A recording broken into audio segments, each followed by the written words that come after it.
last session of EFCS, where the new young researchers will be showcasing their imaginations, how their imagination take the shape of molecules. We have three evaluators: Dr. S. Santosh Babu, Professor D.N. Chiang, and also Professor Stephen Wilson. I invite all the evaluators, and today's first presentation by Drishya C. Shankar. She will be presenting her work related to the tri-substituted cyclopropanes. Presenters, please stick on to your time. You have only 8 minutes, not 8 minutes and 1 second, just 8 minutes. Good morning, good afternoon. Myself Drishya, I am from School of Chemistry, University of Hyderabad. I am working under the supervision of Professor Perali Ramasridhar sir. In our laboratory, we are trying to find out new methodologies in synthetic organic chemistry, and we are trying to find out or synthesis different molecules through different organic synthetic transformations, basically from carbohydrates. So my title of my talk is stereospecific synthesis of 1,2,3 tri-substituted cyclopropanes from pseudoglycans. The content will be like this of my slides, and I am going to my slide. The introduction will be Wittig rearrangement. As I mentioned over here, Wittig rearrangement is not just a reaction, it's a kind of molecular makeover. This is the person who invented Wittig rearrangement, George Wittig, who was a Nobel laureate in 1979.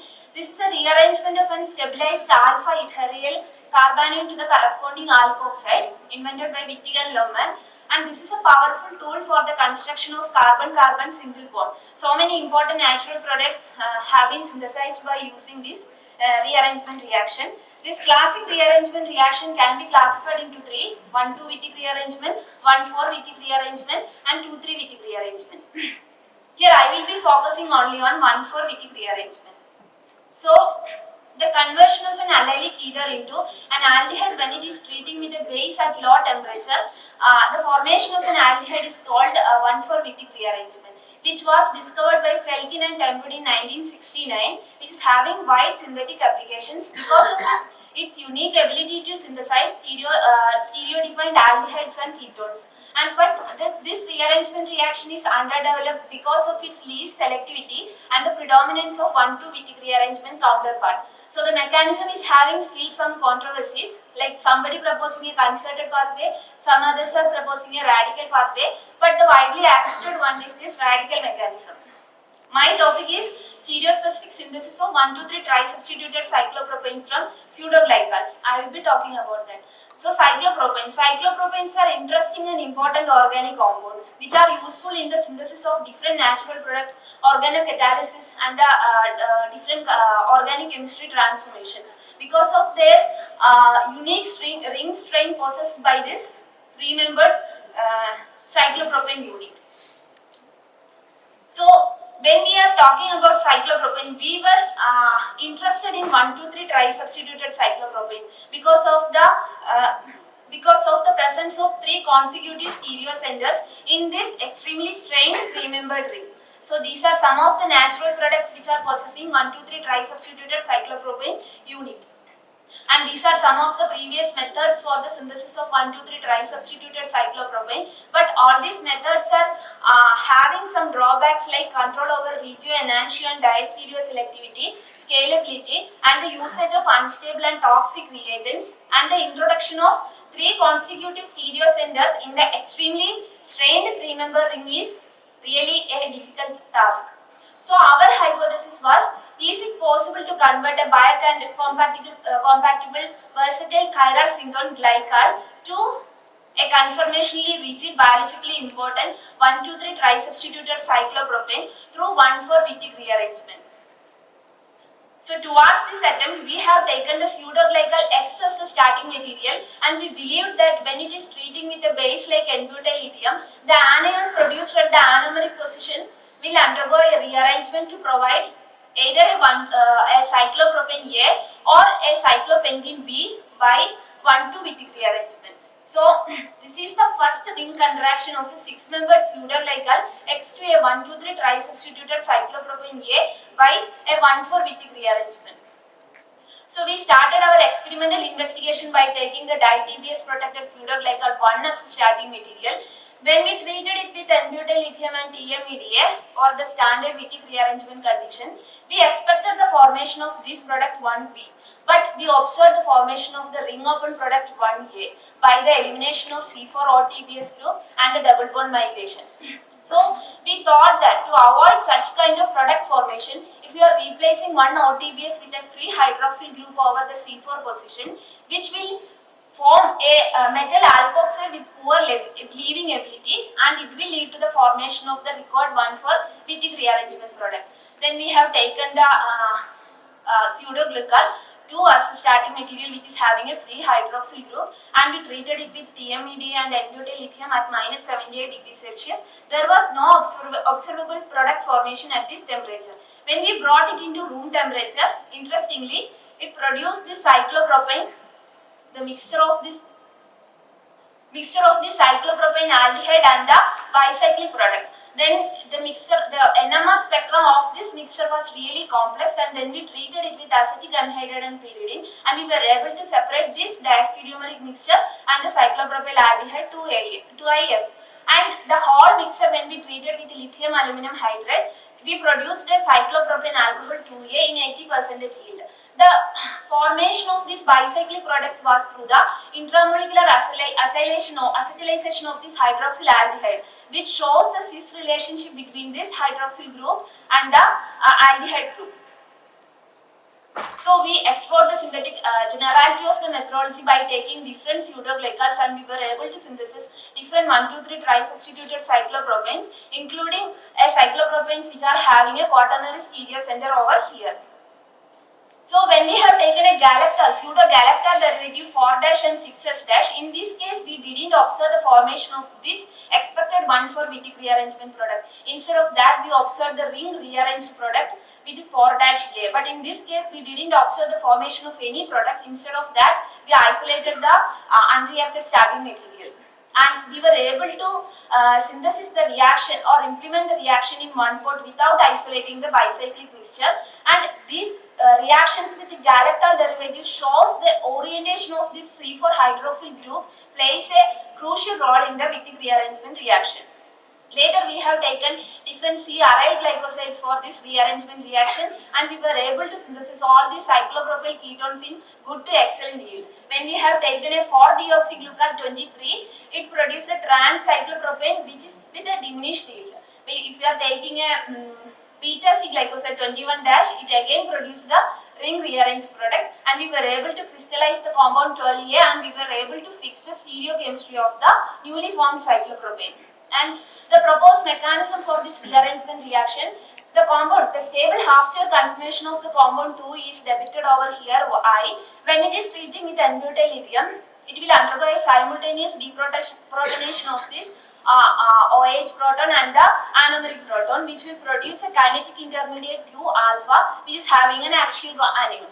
And when it is allowing to room temperature, it will produce the thermodynamic intermediate 2 beta, which is having an equatorial carbanion. In this conformation, the anion CO bond and CO minus bond is having an anti-periplanar arrangement. This is the requirement of the rearrangement reaction. So these are the synthetic applications, and in conclusion, we have synthesized all the cyclopropyl compounds, and I would like to thank my supervisor, my family members and my lab mates, EST Inspire for fellowship, and University of Hyderabad for the funding and the research facilities. Thank you. Time for questions. Yeah, nice talk. So I would like to know the stability of these cyclopropanes. How thermally stable these are? It's really stable, sir. It is stable. I think Because around. your reactions are at low temperature. No, the reaction will take place only when it is bringing to room temperature. At minus temperature, the reaction will not work. The product will not form. It will leave addition at low temperature, Yeah, and then you then I will bring it into room temperature. Okay, then if you heat it, So this Heat, is stable. no, I don't think so because we Thermal are stability. using, no sir, I don't think it will be that, especially we are using sugar molecules and sugars are not that stable at higher temperatures. Not every sugars, but I don't No, I'm think so. talking about the product. Product stability, I didn't try sir, and it is stable at room temperature, that I know. Around 2-3 years it was sitting like that, that I know. How do you test thermal stability? I didn't check sir. How do you test?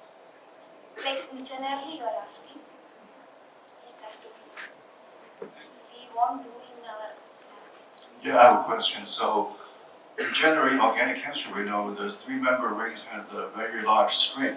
In general, they are not stable. is So, how could you form three-member rings? What's the main reason you can form such a constrained ring? from the sugars you are asking. Yeah, for this specific reaction. I think the driving force for the reaction might be the stability of the allylic radical which is forming over here. I think so. That might be the reason. Okay. I'm interested in the separation part. So how critical it is, how hard it is, It was how really efficient it is. separation part you are asking, sir. Yes, because it's a multi-step process, right? Like it was easy to separate. Generally, It has to be cutting at 10 minutes. Okay? Yeah. Go ahead. like it was easy to separate, sir. Like generally carbohydrate compounds are not that easy to separate, but I was able to separate in the pure form and I was observing single spot only. Like using simple column chromatography. So actually I was not knowing that it will be evaluated, so it is for the students, not for the evaluators. So in this world of materials, see, if you will shrink down to nanoscale, you will find something magical. And that magical thing is the nanoclusters what we are working on. What are these nanoclusters? These nanoclusters are the entities which are made up of a metal. There is a metal core which is surrounded by some ligands. Now we can count the number of metal atoms because these are atomically precise nanoclusters. As well as we can count the number of ligands, and there are different type of metals and ligands which can be used for the cluster synthesis. We are interested in this carborane-thiol ligand. Why? Because these carborane-thiol ligands are giving thermal stability to these systems. And thermal stability, if you want to use anything for any purpose, it should be stable. With that, I will introduce, this is when the carbon position is nearby, this is orthocarborane, this is meta, para. Due to shortage of time, I will just skip on. If you will thiolate these ortho, meta, para, you will get a range of thiols. And all these thiols are carborane thiols and we can name them. And we will make clusters out of them. And thanks to Dr. Thomas Basse, who is giving us these beautiful ligands for the cluster synthesis which are thermally stable. With that introduction, myself Vivek Yadav, coming from the Indian Institute of Technology, Madras, our beautiful campus, I invite you all there. And I am the Prime Minister's Research Fellow. That doesn't mean that I am directly reporting to Narendra Modi. No, I am working under him. He is my guide. So with that, I have synthesized this silver 17 nanocluster. If you will precisely see this structure with the bus shifted method, if you will precisely see this structure, you will see there are three different kind of metal core. The central metal atom, see the central atom, which is surrounded by an icosahedral core. This icosahedral core is here, which is capped by these four tetrahedral metal atoms, 1 plus 12 plus 4 making it 17. Now why I am telling you this? Because we got the structure of silver 17, we thought of doping it, introducing some other metal atoms in this system. And what we did, when we introduced gold in this system, we got gold silver 16. Gold is going and occupying the central position. We are able to replace only one atom out of 17. That was the best part. And when we introduced copper in the system, copper is going and occupying these peripheral positions. All the four peripheral positions are occupied by copper, and we are getting silver 13, copper 4. We got two bimetallic nanoclusters.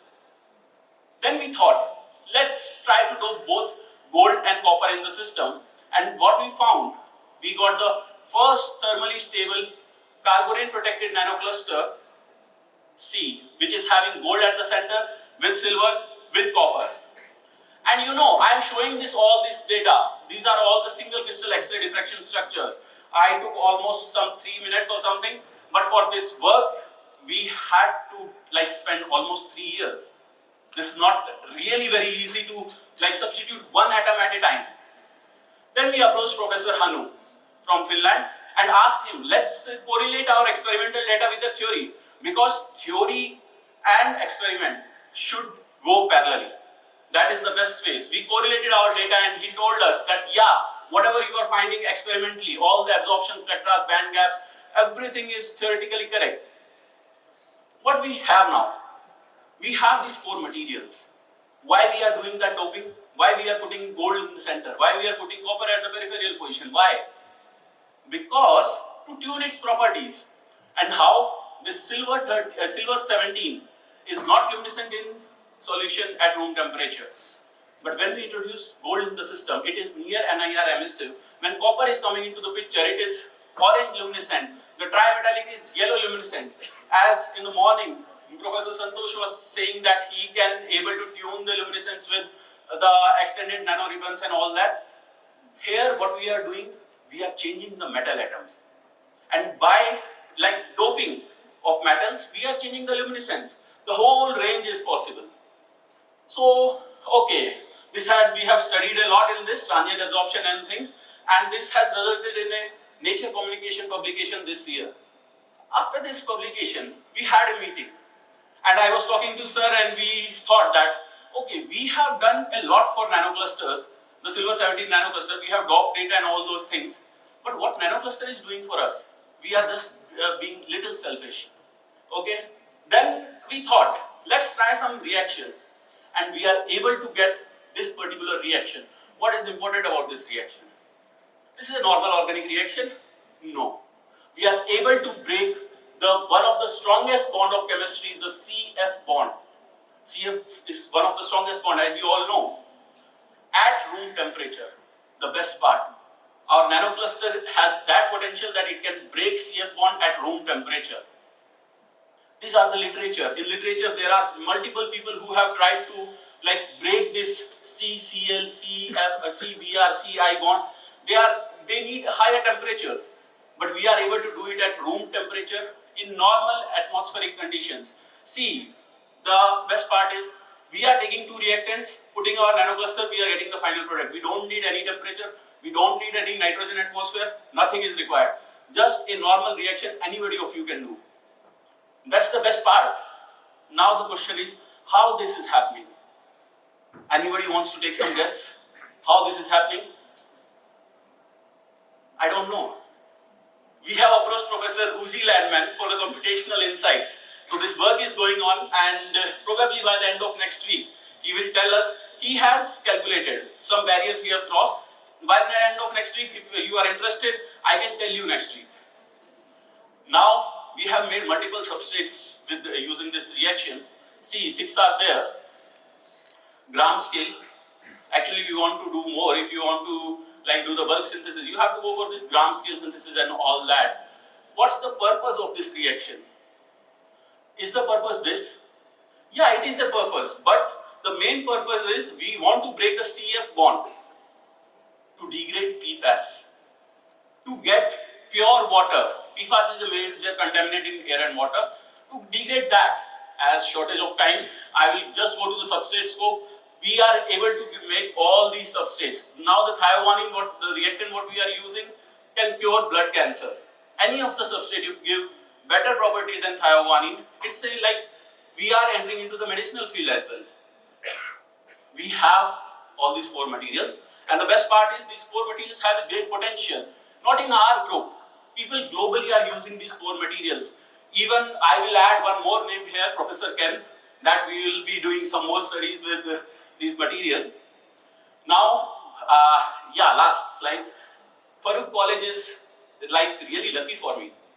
Yesterday, we got this publication online, and this is a very big cluster, the silver 62 nano cluster. What we have like synthesized, characterized and all, this is the credit goes to Dr. Arijit Jana. This is Yeah.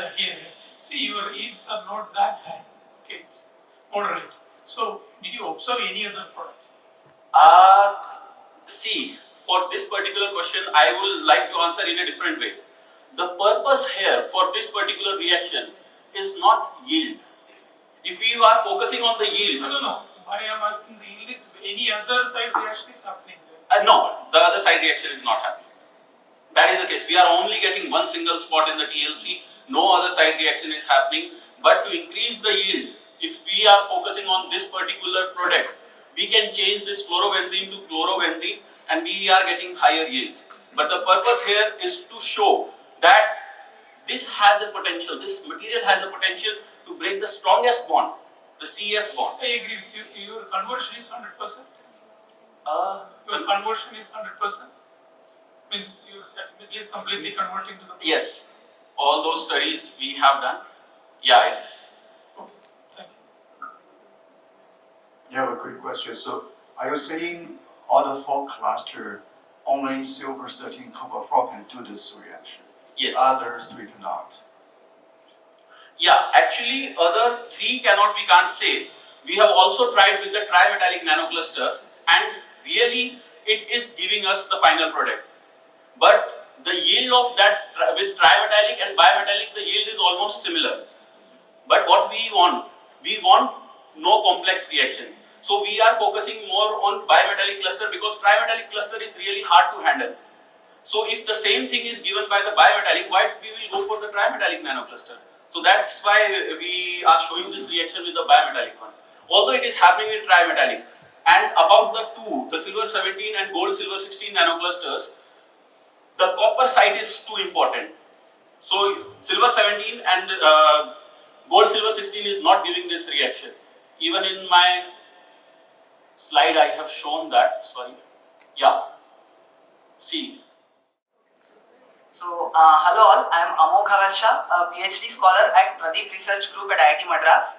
Today I will be talking about atomically precise nanoclusters as the person who preceded me also talked about. So, I will be talking about translating these atomic precision materials into technology, noble metal nanoclusters as functional materials. So, before going to that, actually I made the presentation oriented to undergrad students. So, I want to explain what nanoclusters is first. So, for that we usually take a dimension scale from angstrom to nanometer and we place the molecules, nanoclusters and nanoparticles like this based on their size. Molecules, as you know, are in angstrom scale and have good high energy gaps between their energy levels.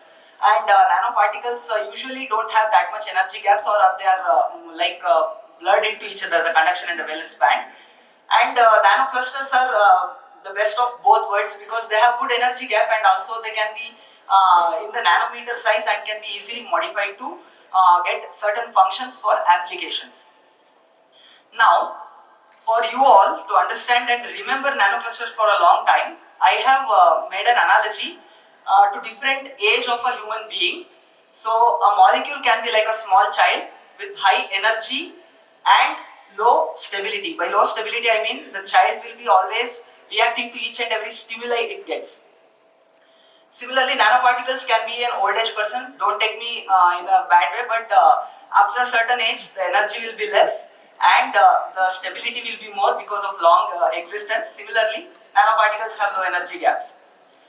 And nanoclusters, I usually tell that this is a young age person, but since I have been attending the conference since yesterday, I would like to call them as Farook College students who have great balance between energy and stability and they can do anything to achieve anything. Similarly, nanoclusters can also be functionalized to give certain applications. Now coming to basic structure of nanoclusters, as Vivek explained, there will be core and there will be core metal atoms and there will be ligands. He talked about how he modifies the core and the staple metal atoms, but I will be talking about how I modify the ligands and get the same clusters and study their properties. So now what are these nanoclusters good for? These nanoclusters based on their property can be used in different functions, like if they have a proper homolumo gap and a strong and broad light absorption, they can be used as dye-sensitized solar cells and many other things like strain sensors, chemosensors, field effect transistor devices and memory devices as well. So I will be touching upon a little bit on memory devices later. But to realize these devices, we need thermal stability and their understanding their mechanical property. So to address this thermal stability question, we are using caged ligands like carborane thiols as Vivek told, and also diamondoid thiols, which I'll come to later. So this is an orthocarborane thiol and this is an orthocarborane thiol and this is metacarborane thiol, and we have synthesized two nanoclusters which are copper 4. Both of them are same nanoclusters and they crystallize in different crystal systems, and we used nano indentation technique. It's a technique to understand the mechanical property of materials, and we have understood compared the mechanical properties of these two nanoclusters. I will not bore you with the data, but I'll tell what nano indentation is. So if I blindfold you and I will give you a mango and an apple, and I'll just ask you to push your index finger into the fruit and identify which fruit it is, you will easily identify based on the hardness of these materials. Similarly, we have indented a nanometer tip into my crystals and understood their mechanical property, which is shown here. Now, what we understood is the copper 4, copper 4 OCPT, which is this nanocluster, is stable, more stable than this nanocluster, or more harder than this second nanocluster. Now, why do we study this? We study this to predict in which properties they can be used in. Like they can be used in structural components, like in vibration damping elements, etc. For the lack of time, I am running fast. Now coming to diamondoids, everybody knows what diamond and diamond lattice looks like. Smallest unit being the adamantine molecule, which can be functionalized with thiol to form nanoclusters. That has been going on since a long time. But what I have used is diamantine, which is higher diamondoid, and I have functionalized this to form two ligands, that is one adamantine 1 thiol and diamantine 4 thiol. Then we synthesized this Ag23 nanocluster. Both of the ligands produce the same nanocluster, but the nuclearity of metal is same, but the photoluminescence property of the diamantine thiol protected nanocluster is very high. We are still studying the photophysics of this, but let me move on to the structure of nanocluster, which looks like this. And we see that certain silver atoms are exposed to the environment, so we wanted to access those sites. So if you consider this sphere as the whole nanocluster which I showed in the previous slide, we connected each and every nanocluster with a bipyridine molecule. So there are 6 open sites of silver, and hence each nanocluster is coordinating to 6 of its neighbors. Using these two materials, we have synthesized or fabricated a device where we have drop casted our nanocluster onto a conductive glass, and then lithographically etched aluminum on it, connected them, and changed the voltage to study the changes in current. So this is how the cluster shows the IV plots. This is a logarithmic y-axis, IV meaning current and voltage plots. As we increase the voltage, the current goes on increasing, and at a certain position it jumps to higher current state. So this will be a high resistance state, this will be low resistance state, and the material, once we scan back, does not come back to its previous state but holds the memory. So my cluster is holding a memory and can finally be used as a pen drive or something. We can use them. So this can be read as 0 and this can be read as 1 in the computer language to read the memory. Now we wanted to make something even more better than this. So we used the framework as the device, and we see that already the set voltage, which is at 1.9 volt here in clusters, has reduced to 0.4 volt in framework, which is quite good to reduce the power consumption. Now this is just the numbers which we are getting from the measurements. So what I wanted to talk to you about was, there are limits to silicon technology which is currently going on, and the limit is Moore's law, which Professor Prem Kumar also talked about in his talk. And these are the limits for the silicon chips, and what the nanoclusters can do is, they can do more than Moore. And these are the things which we can achieve with the nanoclusters, and I think with all your intervention, if you come into nanocluster research, we can achieve all the dreams which we have set. And finally, I would like to thank my professor for giving me this opportunity.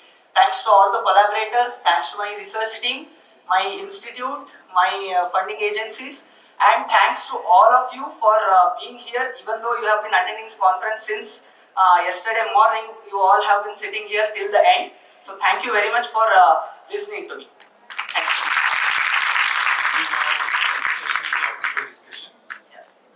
Just a thought, this is our group's QR code, you can scan and see our website, and this is my email ID. If you have any questions, you can ask me. I Yes, have a sir. question, so actually I have two questions. Yes, sir. First one would be how about the phase transitions between these copper 18 various crystalline phases? How stable those are? Sir, are you asking about thermal stability?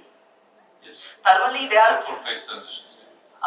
phase transitions we have not taken a look at, but the thermal stability is quite good because they both are stable above 300 degrees Celsius.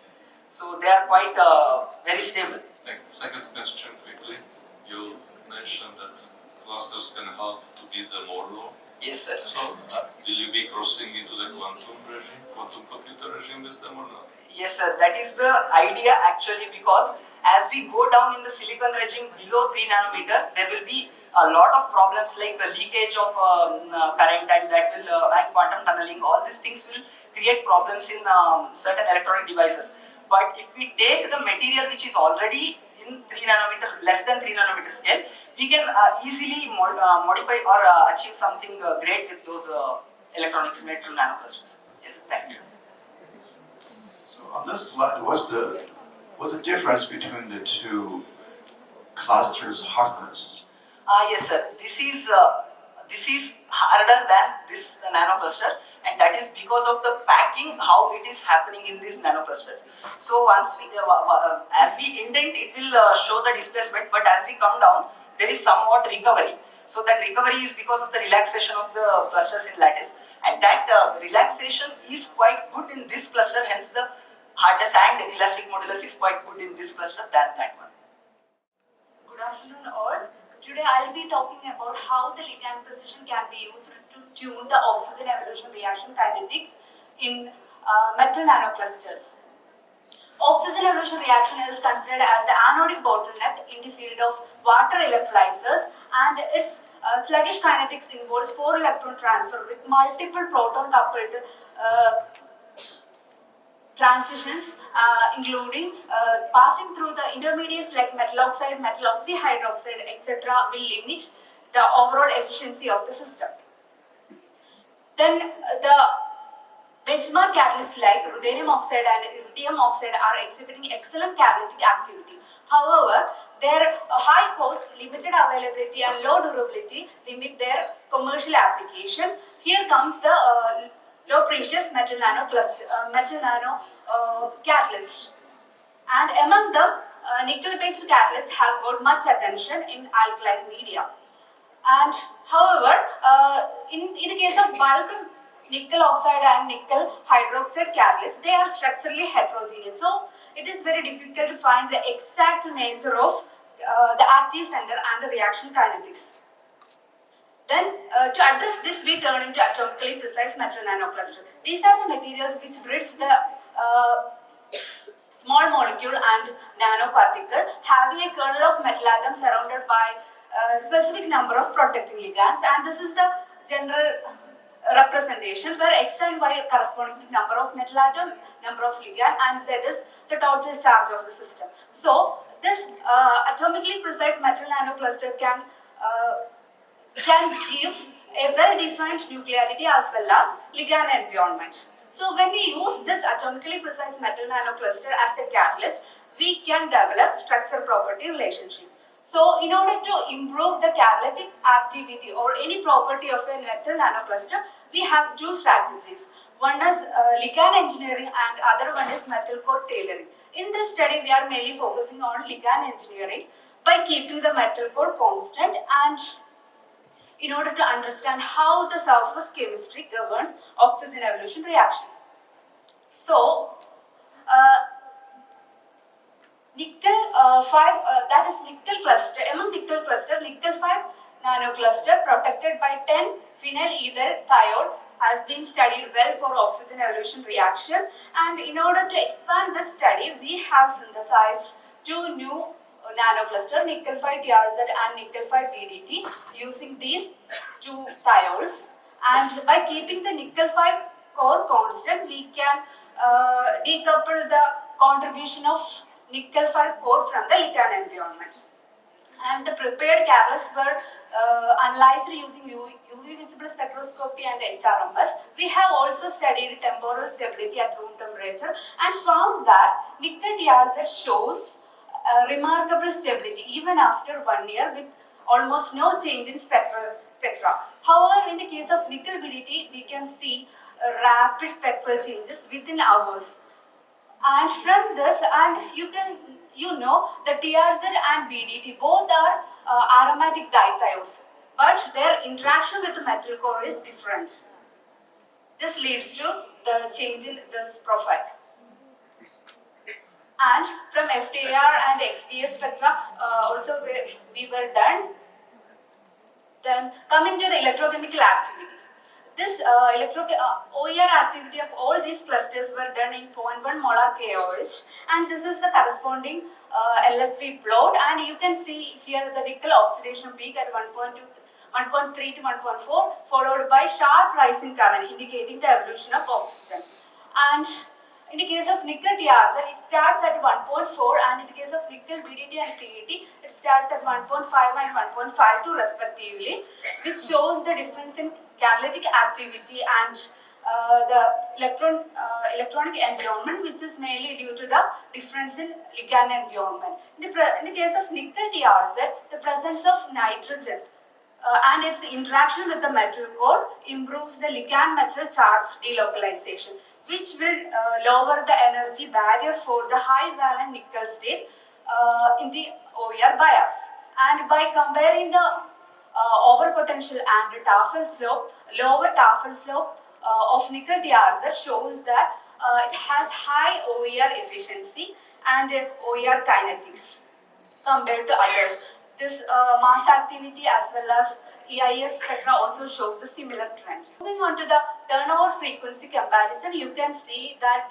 nickel TRZ exhibiting excellent turnover frequency compared to others, indicating that the role of TRZ ligand in enhancing the fast turnovers at each active figures under the same condition. And moving on to the stability studies, we have done the cyclic stability as well as long-term stability using chronoamperometry for more than 10 hours, indicating the high stability of TRZ ligand. And we have also analyzed the generated oxygen using gas chromatography and found that these values, the volume of generated O2 is in line with the calculated one, having a Faradic efficiency of 97%. And in order to get more insight about the theoretical aspects or mechanism of OER catalyst, we have done DFT calculations from the value of delta G. We found that in the case of nickel TRZ and nickel BDT, the rate determining step is the nickel oxyhydroxide formation, whereas in the case of nickel PET, it is this oils formation, and from this we can say that the ligand has a significant role in determining the RDS of the OER. And from and this is the current status of OER based current status of nanocluster based OER catalyst, and nickel TRZ standing here with low overpotential at 10 milliampere per centimeter square. And from all these results, we can say that ligand do not just protect the nanocluster, but it has significant role in the geometry as well as electronic structure of active center. And in this case, this triazine based ligation in nanocluster clearly enhances oxygen evolution reaction. And I would like to thank all of these funding agencies, and I would like to thank all of you for your kind attention. Now the time is for questions, please. Maybe a simple question. So you mentioned that the ligands are stable, Yes. but do you observe any leaching of nickel? I have tried the ICP-MS of the electrolyte after electrochemical characterization, and in the case of nickel BDT,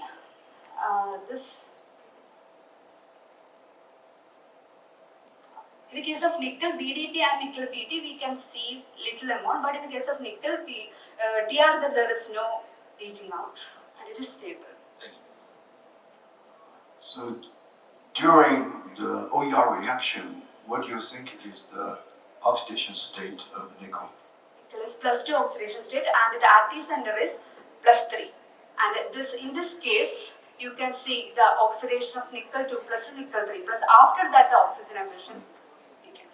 So you compared the three ligands, right? Yes. So why do you think TRZ is the best? Because the presence of heteroatom like nitrogen will improve the charge density between the metal and ligand. This will enhance the this oxidation, like speed of oxidation from nickel 2 plus to nickel 3 plus.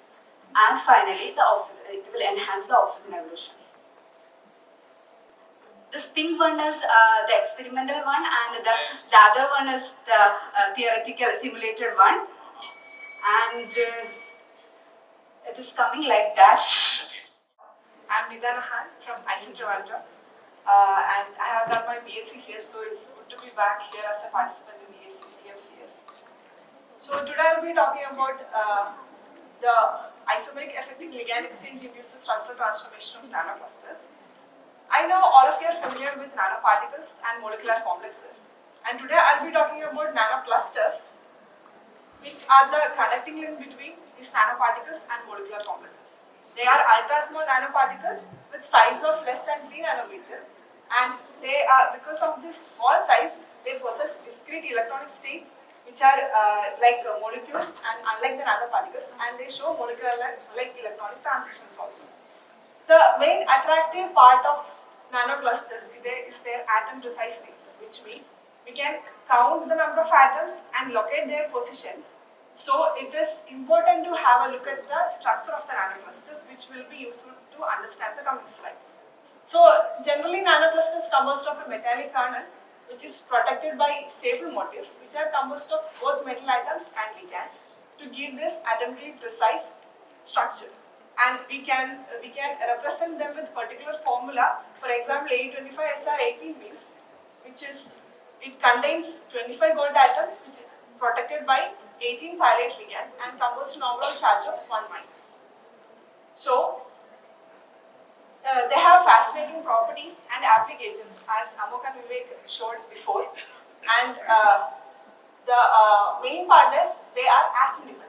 So if we change an atom or its position, or even if we change the orientation of the protecting ligand, this will be clearly reflecting in their properties. And that's how we make use of this atom precise nature of each of these nanoclusters. Even though we have come so far in this field, there are plenty of things to understand and achieve in this field. The topmost thing in the list is to have the foundational understanding in the field, because it is difficult to rationally design a cluster, which means we cannot predict the outcome of a nanocluster reaction as we do in organic chemistry. So, as a partial solution to this, I have been using this ligand exchange induced structure transformation as a method to understand the mechanism underlying the transformation, to identify the intermediates in the reaction, and to study how the external ligands are participating in this reaction. So basically what we do is, we take a atom precise nanocluster, we add a foreign ligand, and this ligand will be replacing the existing ligand and transform this to a new cluster. So in one of our previous works, we wanted to see how tuning the bulkiness of the para position of this ligand will affect the transformation of an AU23 cluster. So what we observed was, when the bulkiness is less on the ligand, this AU23 will transform to an AU25 cluster, and this will give rise to an AU36 cluster. And as the bulkiness increases at the para position, this will transform to an AU23 new intermediate, and once the AU23 forms, it will give rise to an AU28 cluster. And now we wanted to see how changing the position of the ethyl substituent on the ligand is going to affect the transformation. So what we do is, I am doing the ligand exchange on an AU23 cluster, which is protected by this cyclohexene thiolate ligand, and we are doing the ligand exchange with positional isomers of methyl benzene thiols, which are 2-MBT, 3-MBT and 4-MBT, and see how it is affecting the transformation. So we have analyzed these reactions with time-dependent mass spectrometric studies and several other techniques. So here if you see, in the ligand exchange on AU23 with 2MBT ligand, it will transform this AU23 cluster into an AU25 cluster first, which then later on transform to an AU38 cluster. And in the case of 3MBT, we can see AU23 goes to AU25 first, and then it is giving rise to a new cluster AU40 protected by 3MBT ligand. And in the case of 4MBT, this again giving rise to an AU25 cluster, which is then giving rise to another cluster, which is AU36. So in all of the cases, as you might have noticed, AU25 is a common factor. So we wanted to know, is this AU25 is an intermediate of the reaction, or is that the only intermediate in the reaction, or are there any other factors? So we isolated the AU25 from these ligand exchange reactions, purified it, and we carried out the reaction by just heating the solution of the AU25, and we could observe that we can still achieve the product clusters which we observed in the nanocluster reaction, the previous reaction also, which means AU25 is the only intermediate and it can give rise to this different product. Now we want to know how this is giving rise to these three different products. So we try to correlate the structures of this material, and we could observe that in the case of 2MBT, the two AU13 units are fusing through the face of the cluster to give rise to this AU13 product. And in the case of 3MBT, the innermost part of the AU40 cluster is still an AU13 unit, which is growing through the vertices to give the AU40 cluster. And in the case of 4MBT, it is fusing through the edge of the cluster to give rise to a bigger AU36 cluster. So in a much simplified way, the basic building unit in each of these reactions are the same, are these basic cubes as I represented here, and it is fusing and growing through different pathways to give rise to the products, which is determined by the ligand substituent position. So the subtle difference in the position of a methyl group on the ligand is driving this reaction through different pathways even after going through a similar intermediate. So we can use these insights from this ligand exchange transformation studies and use this as a support to understand the new reaction as we can use for the rational design of new clusters. So now I would like to thank my supervisor, Professor Sukendu Mandal, and my SKM group members, ICET Random and EFCS-2025 for giving me this wonderful opportunity. Thank you. Now we can move to the question section.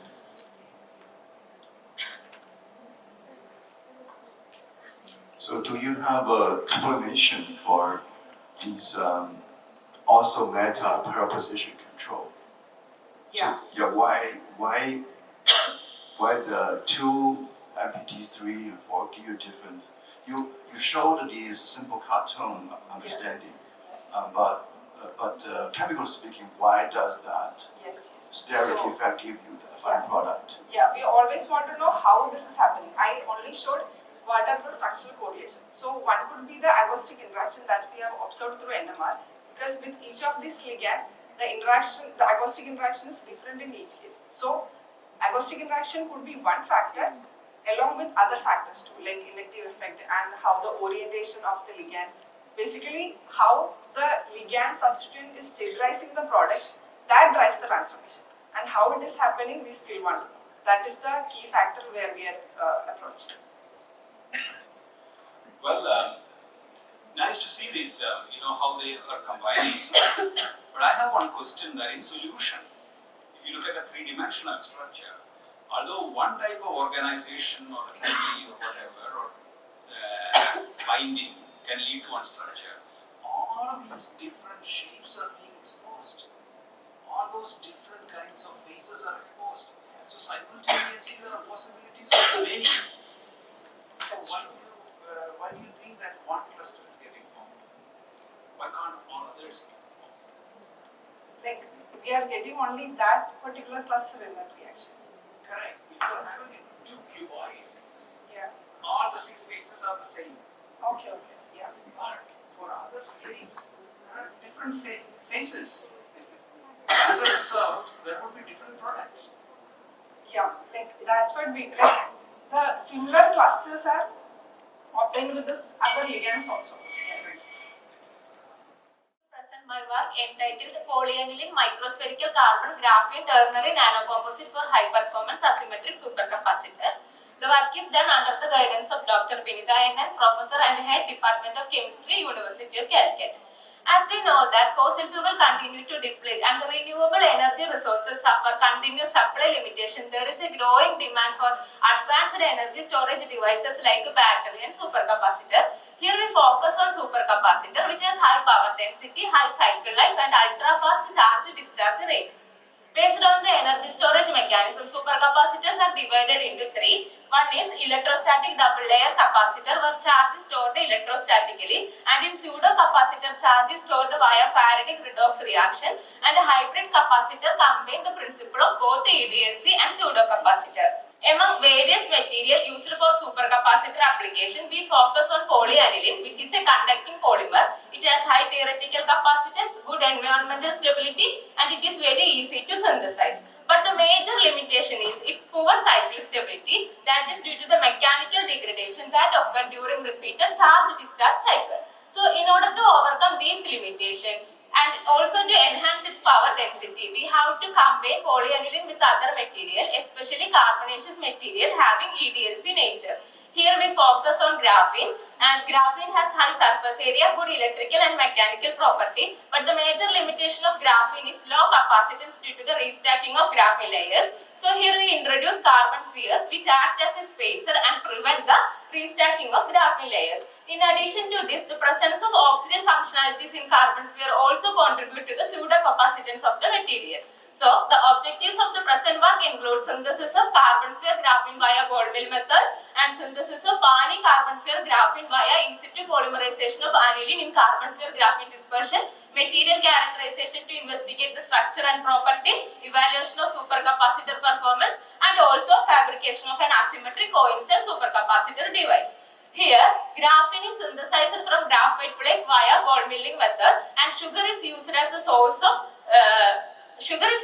milling agent and also source of carbon sphere. Carbon sphere is synthesized from graphene dispersion during hydrothermal treatment, and aniline polymerization were done in carbon sphere graphene dispersion using ammonium persulfate as oxidizing agent and maintaining 0 to 5 degrees Celsius. Moving to the result and discussion, the XRD pattern of carbon sphere graphene contains peak at 25.6 and it corresponds to 0, 0 to graphitic diffraction plane, which indicate edge functionalization and layer exfoliation. In addition to this, Pani carbon sphere graphene has peak at 14, 20, 25.6 corresponds to 0, 11, 0, 20, 200 diffraction planes of Pani. That is, molecular structure of the Pani is retained in the nanocomposite.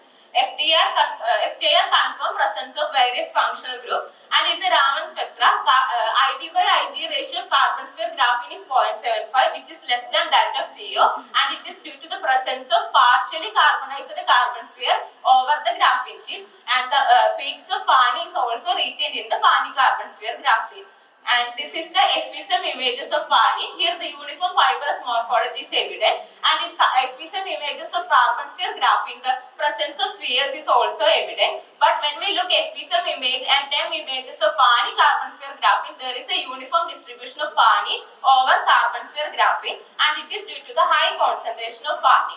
And the wide scan spectra of Pani carbon sphere graphene contain P corresponding to C1s and N1s, O1s, and it is further deconvoluted in order to find out various bonding interaction and the presence of oxygen functionalities. In addition to the slight shift in the peak indicates successful interaction of Pani with the carbon sphere graphene.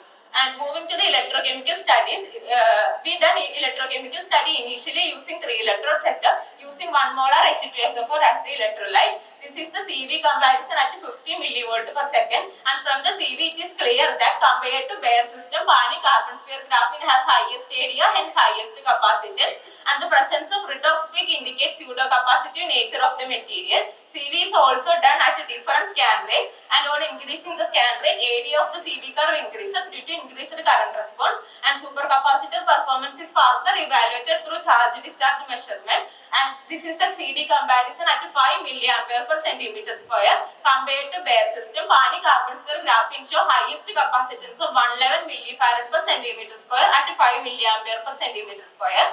In addition to this, CD is also performed at a different current density, and the nanocomposites show maximum aerial capacitance of 145 millifarad per centimeter square at 1 milliampere per centimeter square. And the energy storage mechanism is further explained through Dunn's method, and material shows 74% capacitive contribution, which is in accordance with its p value of 0.87, and nanocomposite retain 91% capacitance after 3000 cycle. EA studies also performed. More or less straight line nature of the nanocomposite show ideal capacitor behavior, and its inclination towards y-axis indicate limited Warburg impedance. And an asymmetric supercapacitor coin cell device is also fabricated using Pani carbon sphere graphene as cathode and carbon sphere graphene as anode. And the anodic and cathodic behavior of carbon sphere graphene and Pani carbon sphere graphene is shown in the CV. CV is also performed at different scan rate, and CD is performed. Device show maximum aerial capacitance of 320 millifarad per centimeter square at 1 milliampere per centimeter square. And cycle stability is also performed. Device retain 101% capacitance after 10,000 cycle, and the energy density of 18.99 watt-hour per kilogram and power density of 6088 watt per kilogram is also obtained. And in order to check the practical applicability, we connected four coin cell in series, and we used to illuminate a green LED. Moving to the conclusion, a ternary nanocomposite is synthesized via in situ polymerization and characterization reveal interaction between Pani and carbon sphere, and the nanocomposite show highest capacitance of 145 millifarad per centimeter square at 1 milliampere per centimeter square, and it retain 91% capacitance. An asymmetric coin cell device is fabricated, and it show maximum capacitance of 320 millifarad per centimeter square at 1 milliampere per centimeter square, and it has a high cycling stability of 101% after 10,000 cycle. These are the references, and I acknowledge CSIR New Delhi for my fellowship and University of Calicut for providing facilities, CIF Calicut University, PSG and ISER DEVM for sample analysis. Thank you. Few questions are invited. I would have a question, very nice work. Regarding the retention of the capacity, you go at 3,000 cycles, if I remember correctly, at 91% retention to over 100% for 10,000. So what is changing in between? Is it the morphology, the material? What is different? Why is it increasing suddenly after 3,000 cycles? I think 100% capacitance in the case of device fabrication only. I think at that time better diffusion of electrolyte will take place, and carbon sphere graphene diminishes the poor cycle stability of Pani. I think so. Thank you. Yeah, nice to know. Have you tested without the carbon sphere? Yeah. Because that is separating the graphene layers. So how is the performance? For bare graphene, No, Pani plus graphene without the carbon sphere. no. Because you told carbon sphere is separating, it's the restacking will be less. So that will be a control experiment you should. It will give you a better idea. Okay. Thank you. So what is the specific capacitance? Sir, actually I did the experiment in carbon-based electrode, CP, because when I conduct experiment in GCE, I got high capacitance compared to the theoretical capacitance. So we perform all studies in carbon-based electrode. Yeah, but here it's in area capacity, right? So it's per unit area. What about the per gram? For device, the specific capacitance and aerial capacitance is same, but for 3 electrode study, the aerial capacitance is high compared to theoretical capacitance of Pani 2000 farad per gram. It is very high, like 10,000 farad per gram, like that. Okay. So some reaction take place. I think so. Today I am here to present my research work on the topic Deciphering the Inhibitory Potential of Cosinoids against SARS-CoV-2 Embro, a computational molecular docking and simulation approach. SARS-CoV-2 or COVID-19 is a highly contagious virus due to SARS coronavirus. It's a highly contagious disease and till now about 7 million death cases have been reported. Due to its alarming rate of spread and severity, United Nations has declared it as a global pandemic. This is the basic structure of SARS-CoV virus. It is a single-stranded positive RNA virus which consists of spike proteins, then nucleic acid and envelope. And this is the main protease, that is the Mpro, which helps in the replication of this SARS-CoV-2 virus. This is the crystallographic structure of Mpro. It can be downloaded from Protein Data Bank. And the catalytic site of this Mpro consists of two amino acids, namely histidine 41 and cysteine 145. And this is the amino acid sequence of this Mpro. And as our Ganesh sir mentioned yesterday, the traditional drug discovery process is very tedious and time consuming also. To this end comes the computer-aided drug design, which is an interdisciplinary approach which encompasses computational modeling, bioinformatics, and modeling techniques. In this way, we can find out how a drug will interact with with the active site with its target, and in this way we can reduce the time and increase the efficiency of our research. And moving to the work, my work is based on cosinoids, which are a group of potent oxygenated triterpenoids with a lot of biological properties.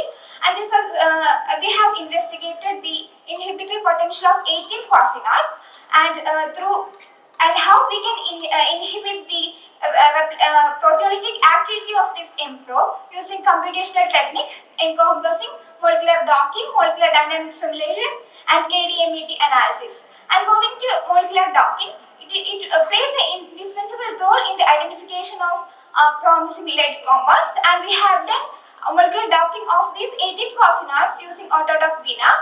We have done protein and ligand. This is the workflow of that, and by doing this molecular docking, we get the 2D and 3D process, and also the binding energy. And these are the results. And out of these 18 cosinoids, most of the cosinoids exhibited more binding energy with respect to FDA-approved molnupiravir, and that means it has more binding affinity with respect to molnupiravir to the Mpro catalytic site. And among them, butalactone, cymalgalactone, there are some of the prominent compounds. And this is the 2D and 3D poses of this cosinoid within the active site. We can see different types of hydrogen interaction and hydrophobic interaction within the active site. In this way, molecular docking helps us to analyze the binding energy and different type of interactions with the active site. And among the 18 cosinoids, the top 10 cosinoids were selected for further analysis. That means the molecular dynamic simulation. This technique simulate the behavior of protein drug system. We have analyzed the molecular dynamic simulation of 10 cosinoids using GROMACS for a 500 nanosecond run. And these are the results. This is the RMSD values. It measures the average deviation of atomic position. We can see that compared to molnupiravir, butalactone, drusiadine, and somatropin exhibited a good RMSD range, which suggests less conformationality, whereas other exhibit a large deviation. And this is the RMSF, that's the root mean square fluctuation. These are the residues that exhibit the fluctuation. Then radius of gyration that gives the information about the compactness. These three compounds exhibited a good compactness as indicated by these lower RG values. This is the SASA values, that is the solvent accessible surface area values. A decrease in SASA upon ligand binding indicates the tighter binding with the active site. It's clear from this compound that upon binding upon binding butalactone the active site, the SASA got decreased. And this is the ADME analysis. It helps us to analyze the pharmacokinetics of the drug molecule, and this bioavailability radar, which helps us to analyze the drug likeness of the earlier bioactive compound. And with respect to gotalactone, it is falling in the pink region. That means it satisfies the condition of an early biological drug, and this is the gold-end model. It gives us information about the blood-brain penetration and human intestinal absorption. And among the carcinoids, butalactone and somatotropin B exhibited higher intestinal absorption, whereas molnupiravir and bruceitin exhibited lower intestinal absorption, and none of the compounds is not penetrating the barrier as evident from the gold egg model. And this is the MD simulation run of butalactone at the active site. It's clear that the butalactone is stable within the active site, as it is not detaching away from the active site during the 500 nanosecond MD run. And but compared to that, molnupiravir is detaching away from the active site during the 500 nanosecond MD run. It's visible from this video that is detaching out from the catalytic site. So this is the conclusion. Out of these 18 carcinoids, butalactone, bruceitin, and somatotropin B showed higher binding affinity, low RMSD values, low radius gyration value than molnupiravir, suggests a potential for further stronger inhibition. And among them, butalactone and somatotropin B exhibited good GI absorption. So butalactone and somatotropin B possess significant potential as therapeutic agent against COVID-19. Further further investigation. This is a future work.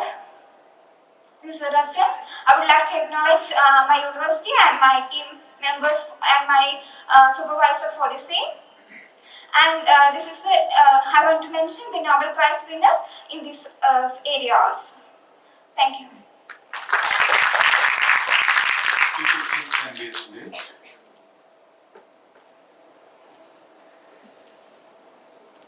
I have a question regarding the dynamics. There's quite fast nanosecond scale motion taking place.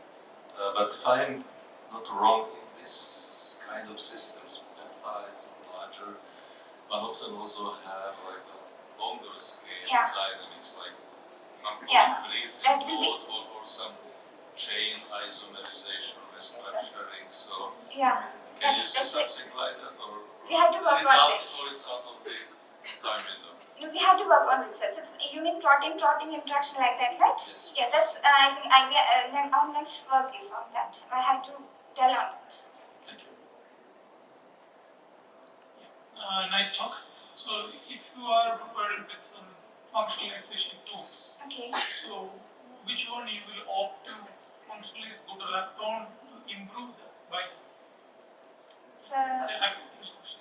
So what kind of functionalization can improve the binding Binding. further?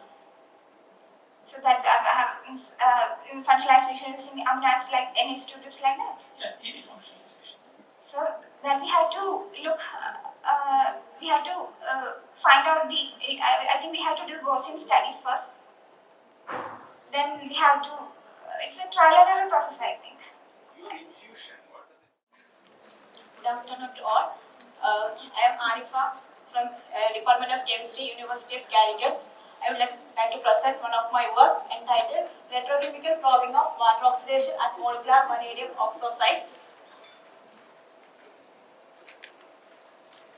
In the field of sustainable energy production via artificial photosynthesis, bio-inspired molecular catalysis has got a significant attention after the discovery of Brodimer by Professor Thomas Mayer and his co-workers. Molecular catalysis has many advantages over heterogeneous catalysts because of clear structure, active site and catalytic mechanism. It has a tunability and better selectivity and high absorption coefficient. So far, many catalysts have discovered in this field, and most of them are follow four electron pathway in which oxygen as the product. So, 2-electron oxidation pathway is an alternative route for high energy production, and main advantage of 2-electron water oxidation over 4-electron is It produces a more value-added product, H2O2. H2O2 is more value-added, and moreover, since H2O2 is includes the separation of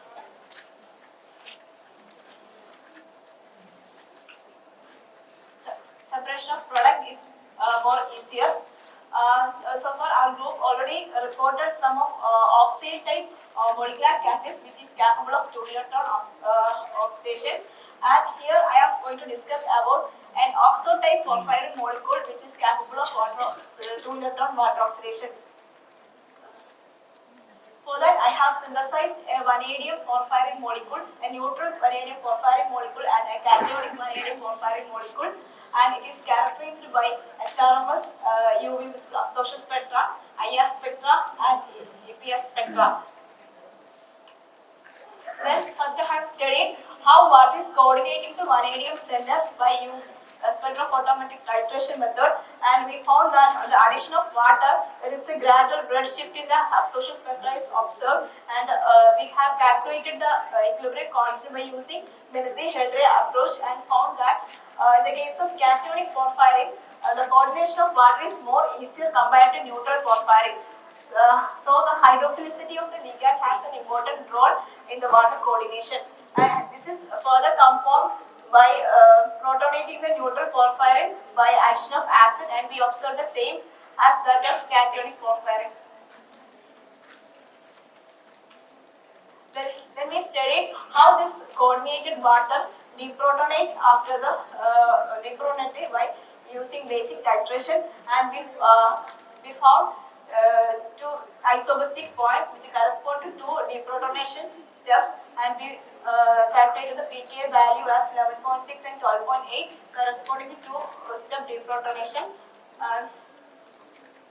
Then we studied the electrochemical benchmarking of this vanadium porphyrin for water activation, and we have conducted our experiment in homogeneous condition, and we measured cycle voltammetry in dry acetonitrile and with addition of water. So by the successive addition of water, the catalytic wave as emerging, and we also studied pure water. We found a good catalytic activity for cationic porphyrin. When we compare to neutral porphyrin, the catalytic wave is observed, but compared to cationic porphyrin, neutral porphyrin has less activity. So again, we have protonate the peripheral group by adding acid, and we observed the same result as that of cationic porphyrin. So again, we have confirmed that hydrophilicity or peripheral protonation has a good role in the water oxidation activity. And then we studied how the pH effect on the water oxidation, and so we have varied pH 7 to 13 and measured cyclic voltammetry, and we found that current is increasing and as well as oxidation potential is decreased, and we found that in Fourier diagram we found that a 2-step change in oxidation potential value which correspond to 2 pKa observed.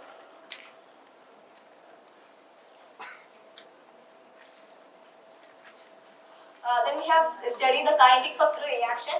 For that, we have studied the conductor cycle voltammetry in non-catalytic and catalytic reaction at different scan rate, and by using modified Randall-Sells equation, we found the rate of the reaction as 1.1 × 10⁵, which is approximately 5 times higher than that of already reported oxide type porphyrin.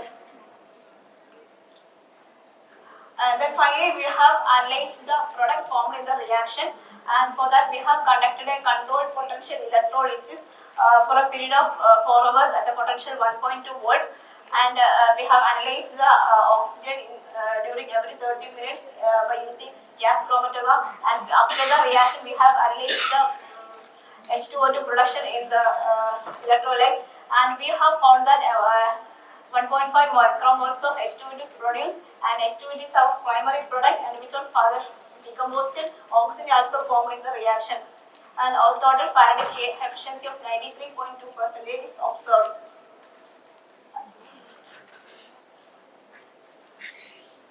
Finally, we have summarized a probable mechanism of this reaction by using DFT calculation. Oxide-type vanadium porphyrin has a electronic spin which is partly locating on vanadium and also oxygen, and after one electron transfer, the molecular charge on both vanadium and oxygen has decreased, and which leads to formation of an active vanadium oxo species, which is very favorable for attack of nucleophilic attack of OH minus, and is formed adapt 3, and here molecular charge is decreased, which means electron density has increased, so the second electron transfer is more easier and lead to the adapt 4. And then after this, when another molecule of water interacting and form hydrogen peroxide as the product. This is the analytics of the reaction. First step, first electron transfer is exogenic, and after formation of this oxide species, the attack of OH minus is very first step is endogenic, and after the formation of oxide type intermediate, the attack of OH minus is found as the exogenic, and then after the second electron transfer is more easy and form final product H2O2. In summary, we have synthesized oxo-type vanadium porphyrin molecule, and we found that hydrophilicity of the ligand and pH of the electrolyte has important role in the water activation, and we found that H2O2 as a primary product, and we found activity of 5-fold enhancement compared to oxide pathway. Thank you. Questions can be about the presentation.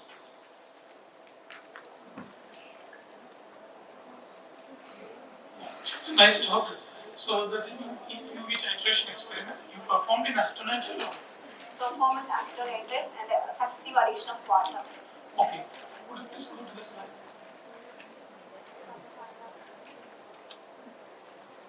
So this change you observed in both the solid band and fume band or only? I have observing solid band. Why it's so specific?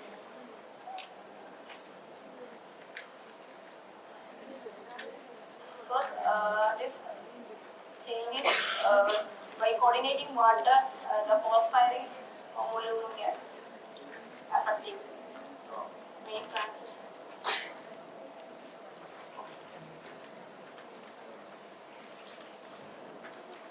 Questions? I have a very naive question. What is the advantage of using exactly vanadium? Because vanadium has a good catalytic history, because it has a very good redox property, can vary +2 to +5, and also main reason is it is form a stable oxo-type species. That's right. So in this system, what is the oxidation state of vanadium? In the system, oxidation is +4. Between 4 and 5 or between 3 and 4? When you do the reaction, the changes, right? Changes. Yeah, change between 3 and 4 or change between 4 and 5?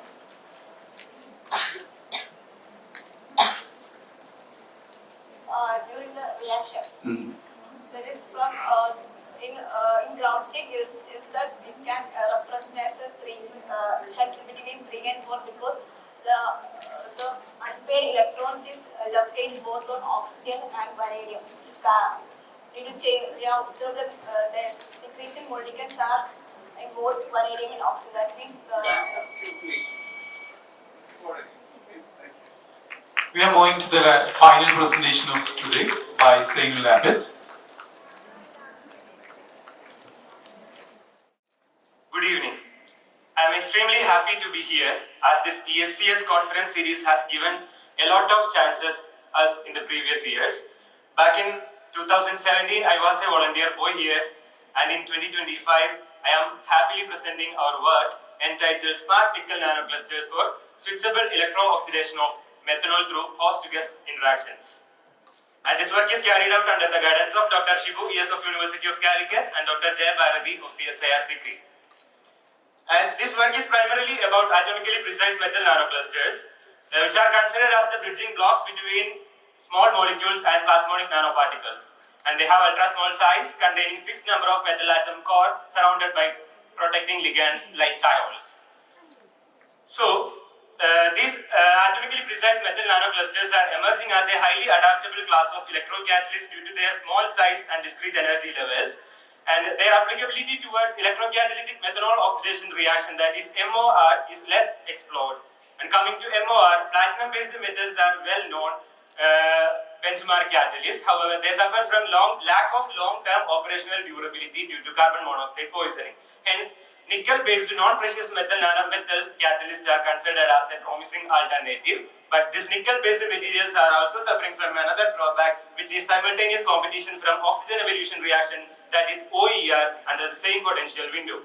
So herein we report or we introduce a dicationic thiol-protected nanocluster, nickel nanocluster, employing nickel 5 as the core system and methyl violation derivatized thiol as the protecting ligand, which exhibit exceptional methanol oxidation selectivity, which can be switched from MOR to OER just by some reversible host-gas interactions. Initially, we have synthesized this methyl violation derivatized thiol in our lab, following first-step organic synthesis. And using this thiol, we have synthesized the nickel nanocluster using NaBH4 reduction method. And to compare the structure activity relationships, we have synthesized in an inert ligand protected, that is phenylethane thiol, PED ligand thiol protected nanocluster as well. And they are characterized using UV visible spectroscopy, ESIMS, XPS analysis. And since this methyl valine is a well-known redox responsive molecule, its various redox states are monitored using differential pulse voltammetry.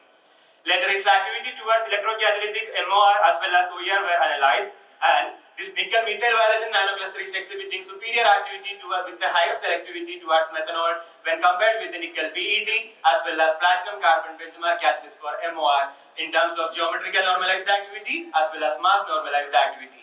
Later, oxygen evolution reaction activity was also monitored without methanol in the electrolyte, and here we can see the nickel PET nanocluster is exhibiting enhanced OER activity, whereas nickel methyl violation nanocluster is having very negligible or no oxygen evolution activity in this potential window, which means this nickel methyl violation nanocluster is selective towards MOR with negligible OER interference, and whereas other nickel nanoclusters like nickel 5 PET is not selective towards methanol. It will be giving oxygen evolution reaction activity along with the methanol oxidation activity, as represented in this cartoon representation. This methyl violation thiol protected nickel nanocluster is active towards MOR than OER.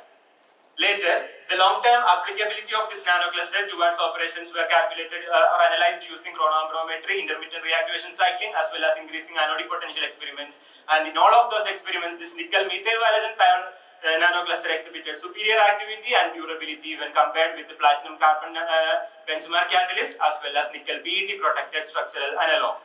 Later, the MOR selectivity of this nanocluster was again monitored or analyzed using scan rate dependent analysis as well as lab-ion calculations, and all of which indicated selectivity, superior selectivity towards methanol by this nickel methyl violation nanocluster. So, by recollecting the sample after electrochemical experiments, we recorded their optical absorption properties, FTIR as well as NMR spectroscopy to check whether the cluster is intact after the MOR experiments, and we obtained that structural identities remained, and we proposed a mechanism from the results towards this MOR selectivity, where this methyl violation thiol is playing a crucial role in imparting selectivity towards nickel.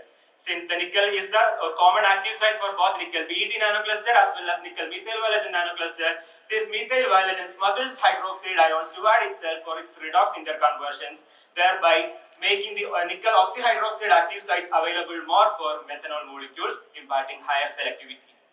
Later, to substantiate that proposed mechanism, experimentally we employed host-gas complexations. For that, we selected cucurbituryl 8, that is CB8 as the host molecule, which can interact with methyl violation through ion-dipole interaction as well as hydrophobic interaction. And we prepared this complex and monitored the complexation using UV visible absorption spectroscopy, NMR spectroscopy as well as cyclic voltammetry. And this upfield shift indicated successful complexation or encapsulation of this ligand inside the host cavity. Once this complex is formed, this complex is analyzed for OER as well as MOR activity, and interestingly, we obtained an OER enhancement which was comparable with that of nickel PET structural analog, which indicated that once we encapsulate the ligand inside the host cavity, we can say the hydroxide smuggling mechanism is blocked, and thereby we are getting OER activity enhancement just like a normal nickel 6 PET, nickel 5 PET nanocluster.